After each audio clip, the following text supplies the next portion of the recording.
தமிழ் திரைப்பட உலகின் மிகப்பெரிய ஆளுமை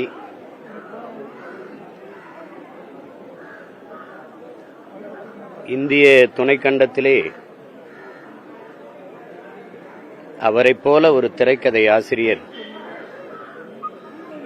யாரும் இல்லை என்கிற அளவுக்கு புகழ்பெற்ற ஒரு பெரும் மேதை.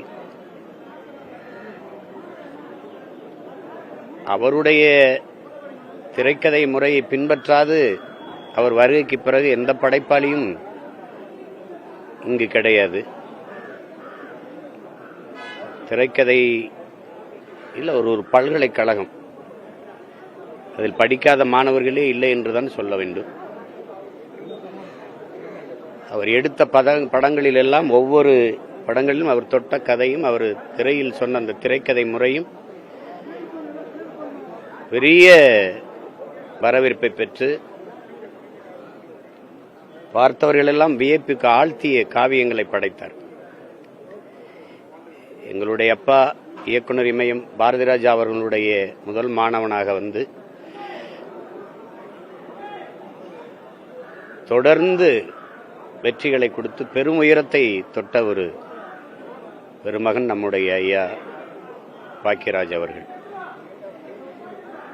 செய்தி மிகுந்த அதிர்ச்சியாக இருந்தது. ஏன்னா சிலர் பொய்யா கூட செய்தியை பரப்புவாங்க, அப்படி இருந்திருக்க கூடாதான்னு மனம் எண்ணியது. நான் அண்மையில் எங்கள் அப்பா பாரதிராஜா அவர்கள் மரணத்துக்கு என் கூடவே அருகில் இருந்து, குறிப்பாக தேனி வரைக்கும் வந்து இந்த இறுதி அடக்க நிகழ்வு வரை பங்கேற்று வந்தாங்க. காலையில் அதிகாலையில் நடைப்பயிற்சிக்கு போய் திரும்பி வந்து சாதாரணமாக பேசிட்டு இருக்கும்போது தான் இந்த துயர முடிவு நிகழ்ந்திருக்குது. அது பெரிய வருத்தத்தை தருது. தம்பி சாந்தனு வந்து நான் ஜெயிக்கணுங்கிறதான் அவருடைய கனவு. ஆனால் நான் ஜெயிக்க போகிறத பார்க்காமலே அப்பா போயிட்டாங்கன்னு அழும்போது உங்கள் மனசே பதறுது, ரொம்ப வலியை தருது.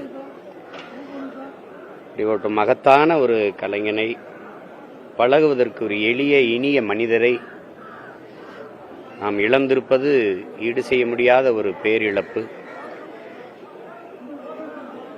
ஐயா பாக்கியராஜ் அவர்களை இழந்து வாடுகிற தம்பி சாந்தனுடைய குடும்பத்தினர், உறவினர்கள், நண்பர்கள்,